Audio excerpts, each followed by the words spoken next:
Good afternoon. We always knew that the sanctions may not work. What the goal of the sanctions was always intended to be is to cut the revenue so they could do less of their reckless behavior.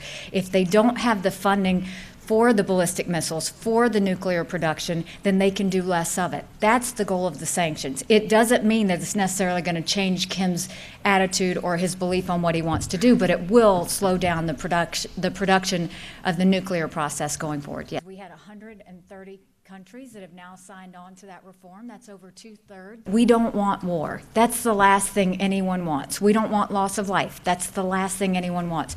But at the same time, we're not going to run scared. If for any reason North Korea attacks the United States or our allies, the U.S. will respond, period. That's what's going to happen. What you're seeing now is we continue to go through diplomatic measures. We continue to exhaust everything we have. And the key right now is that other countries actually support the sanctions and follow through with them.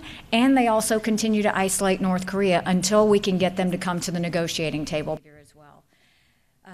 We also co-hosted a meeting. You know, this situation, it's not an easy situation by any means, because you look at North Korea and you look at the fact that for 25 years we were looking at bad deal after bad deal after bad deal and broken promise, broken promise, broken promise. So here we are again, and we don't want to be dealing with the next North Korea. And so that's why he's taking it so seriously and saying we need to look at every aspect of this and make sure that it truly is in the best interest of the American public. Anyone wants. We don't want loss of life. That's the last thing anyone wants.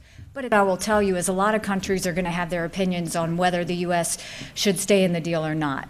But those countries don't have Iranians saying death to America. They're not saying death to Germany. They're not saying all of those things. What we can see is terrorist attacks happening everywhere with ties to Iran. And that's something we need to be careful about. And so it has never moved the U.S. to care about what other countries say. What does move the president is, are we doing everything in the best security interest for the American people, and do anything irresponsible or reckless that he has to choose from.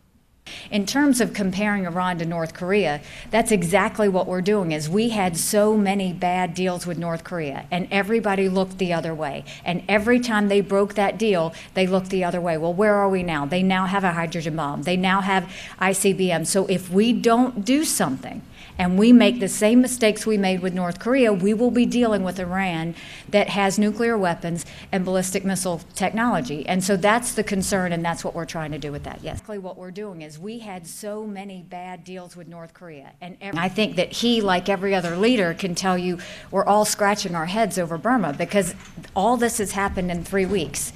You have almost 500,000 people who have left, and the tragedies and the abuse that's happened there is something that a lot of us can't stomach. So no, it's mainly, if you listen to all the leaders, everybody is just trying to figure out who can move the officials in Burma and where to go. So, and I'm trying to be responsible in my job, and I'm trying to make sure that I inform. Not only have we pressed her, we've pressed the military. So we had two things happening.